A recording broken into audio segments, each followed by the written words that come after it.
गुलामी की रियासत का जो एक रवैया है हम उसको इनकार करते हैं।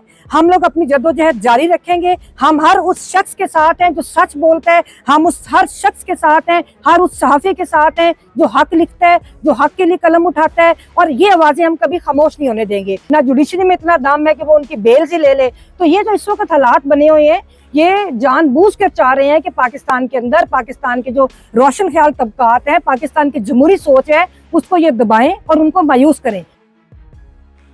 देखिए, बात यह है कि हमें बहुत अफसोस है जो मुल्क में हो रहा है। सबसे पहले तो मैं इमरान रियाज साहब को इधर हाई कोर्ट में वेलकम भी कहती हूँ, और हम ये समझते हैं कि पूरी कौम जो है इमरान रियाज के साथ खड़ी है, इसलिए कि उन्होंने अपनी हक और सच की आवाज़ दी।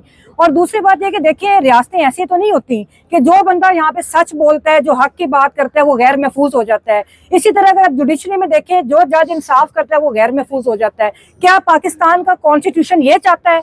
तो इस जबर को, हम इस जबर और इस जो गुलामी की रियासत का जो एक रवैया है हम उसको इनकार करते हैं। हम लोग अपनी जद्दोजहद जारी रखेंगे। हम हर उस शख्स के साथ हैं जो सच बोलता है, हम उस हर शख्स के साथ हैं, हर उस सहाफ़ी के साथ हैं जो हक लिखता है, जो हक के लिए कलम उठाता है, और ये आवाज़ें हम कभी खामोश नहीं होने देंगे। दूसरी बात यह है कि ये जो रियासती जबर है, जो एस्टेब्लिशमेंट है, जिस तरह वो मुल्क को चलाना चाहती है, अब वो निकल के देख ले कि पाकिस्तान की पूरी कौम मुत्तहिद है और पूरी कौम ने इनको इनकार किया है, इनके जबर के आगे इनकार किया है। मैं आखिर में पूरी कौम को ये कहना भी चाहूंगी कि देखें, इस वक्त पाकिस्तान में डिफाइनिंग मूवमेंट है। या तो एस्टेब्लिशमेंट यहाँ पर अपने जबर के साथ रहेगी, या कॉन्स्टिट्यूशन के साथ पाकिस्तान के अवाम रहेंगे, या यहाँ पे जमहूरियत होगी, या यहाँ पर खुफिया मार्शल लॉ होगा। तो इसलिए अब ये आखिरी डिफाइनिंग मूवमेंट है। सारी कौम को निकलना चाहिए, इस जबर के खिलाफ आवाज उठानी चाहिए, और वही रास्ता है एक रोशन पाकिस्तान का, पाकिस्तान की सालमियत का।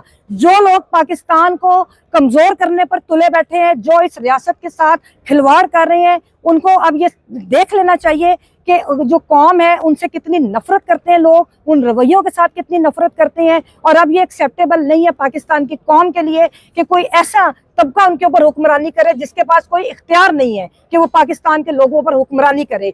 और इसी तरह इन्होंने देखें जो मीडिया की आवाज़ों को खामोश कराने की कोशिश की, जिस तरह इमरान रियाज के साथ किया इन्होंने, तो इस जो रवैये हैं इनका पाकिस्तान को हमेशा नुकसान हुआ है। और हम ये समझते हैं कि ये जो रियासती इदारे हैं उनको अपने रवैये अब दुरुस्त करने पड़ेंगे, वरना जो पूरी कौम है उस जबर के खिलाफ अब उठ खड़ी हुई है, और हम लड़ेंगे, और उस वक्त तक लड़ेंगे जब तक पाकिस्तान में सिविलियन सुपरमेसी नहीं होती। हम उस वक्त तक लड़ेंगे जब तक, आप देखें कि आज के हालात हैं, आज जो एक सियासी जमात है उसको अपने ज़ेरे ताब किया हुआ है, उनके सियासी वर्कर्स को, पाकिस्तान की जो खवातीन सियासी वर्कर्स हैं वो जेलों में बैठी हैं, ना जुडिशरी में इतना दाम है कि वो उनकी बेल ही ले ले। तो ये जो इस वक्त हालात बने हुए हैं, ये जानबूझ कर चाह रहे हैं कि पाकिस्तान के अंदर पाकिस्तान के जो रोशन ख्याल तबकात हैं, पाकिस्तान की जमहूरी सोच है, उसको ये दबाएं और उनको मायूस करें। लेकिन मैं ये पैगाम देना चाहती हूँ कि हरगिज़ मायूसी की जरूरत नहीं है। हम सब इधर हैं, हम मुज़ामत के लिए तैयार हैं, और हम अपनी जद्दोजहद को जारी रखेंगे। Thank you.